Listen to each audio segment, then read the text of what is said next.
Howdy folks, Jean Marie here with a long overdue garden update. Yeah, I realize it's been a long time since I did one. I have been gardening all summer, but I just haven't had the time to put together a video for you, so I'm sorry. And I have also been a bit of a lazy gardener too, I must confess. I've just been coming out here and doing the bare minimum to keep everything going and to harvest, of course. But I really haven't been as up on my gardening project as I want to be. But I'll take you on a quick tour nonetheless. Here we go. So here's a quick overview look at the garden. It's been a really wet summer and everything's really grown on its own without much watering help from me. Here in the front row, get out of the way, here in the front row we've got some pineapple tops from different pineapples that I've consumed, and then cut the tops off and put them in the ground. Some of them aren't doing so well and some of them are, so that's interesting. Then we have a volunteer basil that sprung up out of nowhere. It's just huge. Then next to that, this big patch is jicama that you eat the tubers after about 9 months or so, which we're getting pretty close to harvest on these guys, which is good because they're kind of taking over the whole garden, which I didn't expect. That's because I didn't do my homework. Then we have cucumbers. This is a new crop of cucumbers because the old one really didn't do so well. So I started a new one. I direct sowed these guys right into the ground. And it looks like we got a little bit of mildew starting on the leaves. So I'll have to spray them with that baking soda and dishwater spray to keep them going. It's just so wet and humid here. The powdery mildew has been something of an issue as the season has progressed, but nothing out of control. And then we've got the mustard greens, which are pretty ragged. I haven't been harvesting them regularly, so you know, they get ragged and tall and overgrown like this when you don't harvest very often. And same goes for the arugula back there. It looks fair enough. It's in decent shape, but again, I haven't been harvesting it well enough, so I've had to just come in and cut things back all at once, and that doesn't really do very well for its appearance and overall health. So I'll probably pull a lot of these guys out, maybe keep a couple of plants, but since I'm not really using these plants that much, then I'll find something else that I'll be better at harvesting because I have more use for it. Then we have the beets. We've been juicing a lot of the beets. We've also made some soups. So this is kind of the last of the beet crop that's here, but they got to pretty good size, and I'll have a slideshow on the blog as well to show you some of the harvests that we've had over the season, but you can see these guys are getting to pretty good size. And over there we've got some zucchini and kabocha squash. Started the squash that I put in the Three Sisters plot over there, the remnants of which are over there. The squash didn't do so well because they weren't quite in full open sunlight, so again that humidity issue brought in a lot of powdery mildew and just sapped the leaves, killed off all the leaves, and therefore killed the plants. But the corn and the beans from the Three Sisters did wonderfully together, so I'm definitely going to do the corn and bean combination again. And it's interesting, I had been talking to my grandmother who grew up from a farming family, and they had always done corn and beans together. You can see we've got a little bit of beetle damage on the bean leaves, but this is just now started. This is the first time I've really seen it, and we've gotten a ton of beans off of these, and you can see I've got a harvest again. I've got a bunch on here. The corn was great as well. The ears were rather small, but they were super tasty. Moving on, we've got the bell peppers, which have been awesome. I may have gotten about 15 or so bell peppers off of these guys, and they're so funny because they're really short plants, But they put out these gorgeous big peppers. I've made stuffed bell peppers and all kinds of different things with these guys, so they're super tasty. They're all yellow, by the way. And then crisscross over here to the eggplant, which I need to harvest as well. You can see they're getting quite big and they're gorgeous.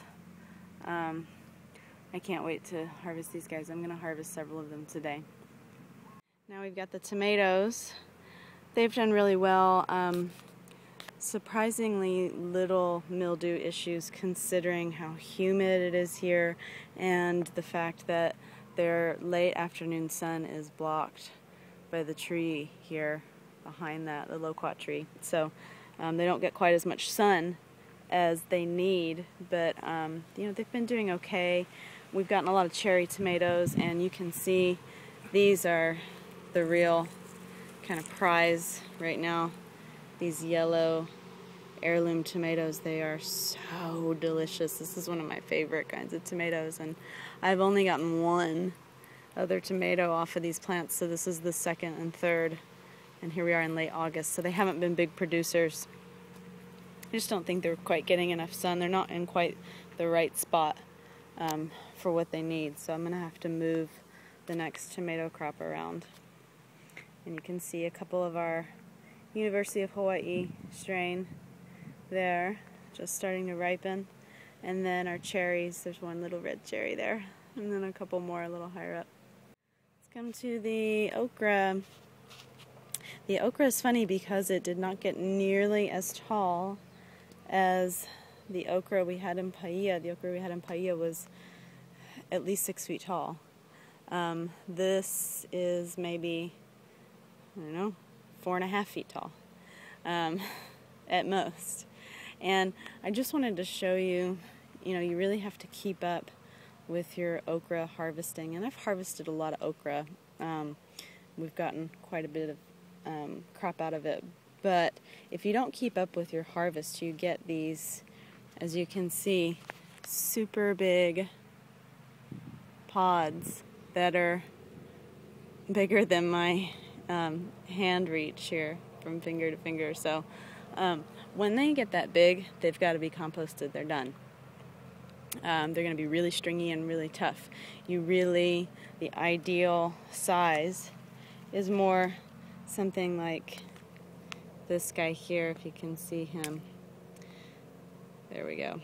That's really the ideal size for okra. It's about 3 to 5 inches, something like that.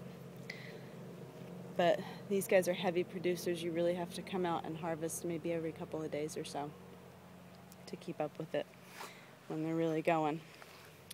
Moving on, we've got the broccoli, which hasn't really made any broccoli.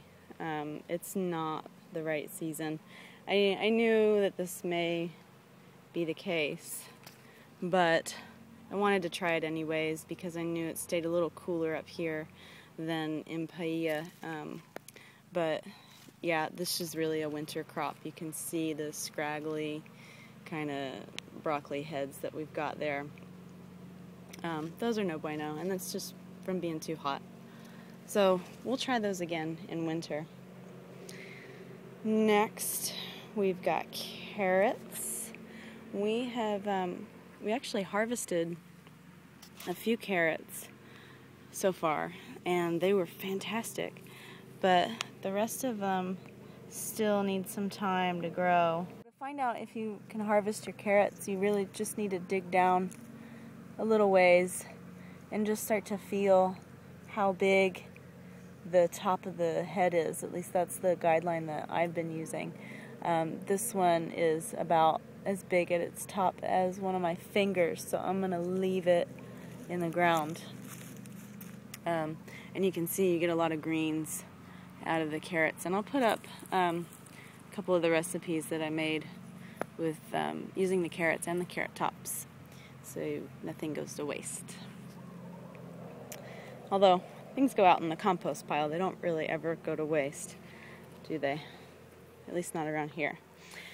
Then we've got the Brussels sprouts. And again, you know, I knew it was not really the right season for these guys, but I wanted to try them anyways and see what would happen. And let me just show you that when you grow Brussels sprouts in the wrong season, you don't get good sprout formation. You get these little nubby guys here, and then up high, you get these guys that kind of started to form what we think of as Brussels sprouts, but they're super loose. There's no real organization of leaves there. So, you know, we'll try these guys again in the winter. The leaves have been awesome in salads and so forth. So, yeah, we'll just try them again in winter. Maybe we'll get some sprouts instead of just leaves. Lastly, we've got the kale and the chard. And those guys have been doing really well. We've been juicing a lot with these. I haven't really done a big harvest for some steamed greens, which I really need to do. I need to cook these guys. But they've been great in juice and salads. And yeah, they're still doing fantastic. So that's it. So that's it from the garden for now. Thank you, Yoda. Yoda says hello and goodbye. Those of you who are astute viewers may have noticed all of the weeds and disarray in the garden. I'm off to remedy some of that right now. So as usual, send me any questions or comments. We'd love to hear from you. Until next time, aloha.